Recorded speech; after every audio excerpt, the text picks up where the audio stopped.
C'est avec enthousiasme que je prends la parole.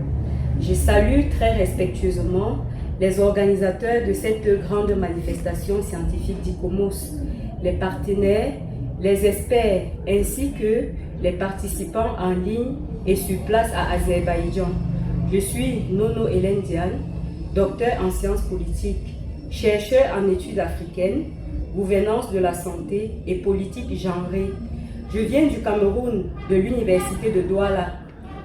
Par ailleurs, je suis membre des laboratoires de recherche en Afrique, au Canada et aux États-Unis, précisément du Centre de recherche et d'expertise en gouvernance, relations internationales et stratégiques en Afrique, de l'Association canadienne de sciences politiques, de la Société américaine de l'hygiène et des maladies tropicales, et enfin de l'Association canadienne des études africaines. Le projet de recherche que j'ai l'immense honneur de présenter à cette conférence internationale d'experts s'intitule « Transhumance et contribution des matrimoines ou savoirs endogènes Bororo au développement durable en Afrique ».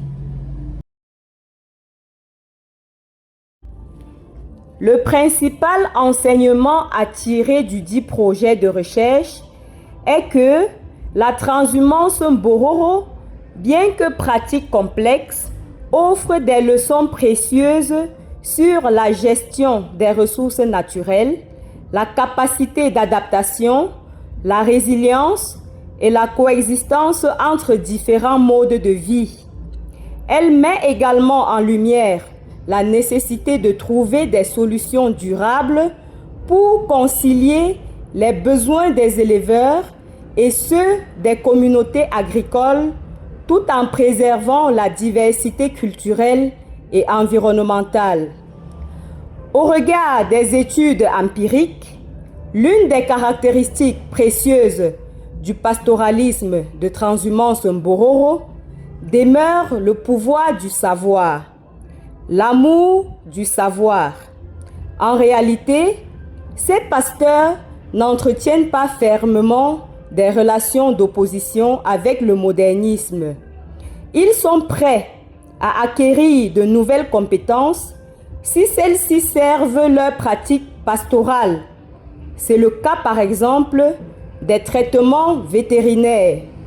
Cela démontre que les pasteurs Bororo ne restent pas toujours attachés à des savoirs traditionnels dès lors que des nouvelles techniques fournissent la preuve de leur efficacité. Ils allient peu à peu les savoirs endogènes transmis de génération en génération et connaissances modernes ou actuelles pour le bien-être des animaux.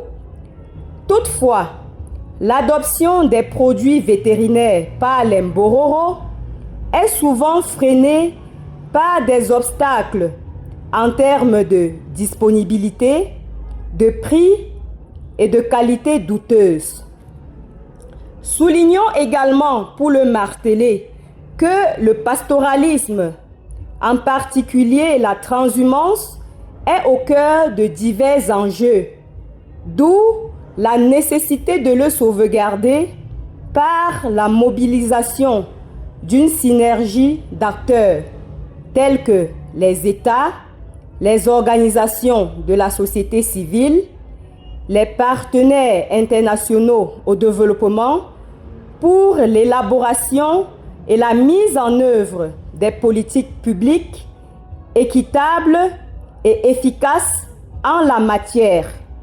La gouvernance du patrimoine de la transhumance reste un défi complexe, nécessitant une approche intégrée et participative pour assurer la durabilité de cette pratique du peuple Bororo au cœur du développement en Afrique. Ceci dit, mesdames et messieurs, merci pour votre aimable attention.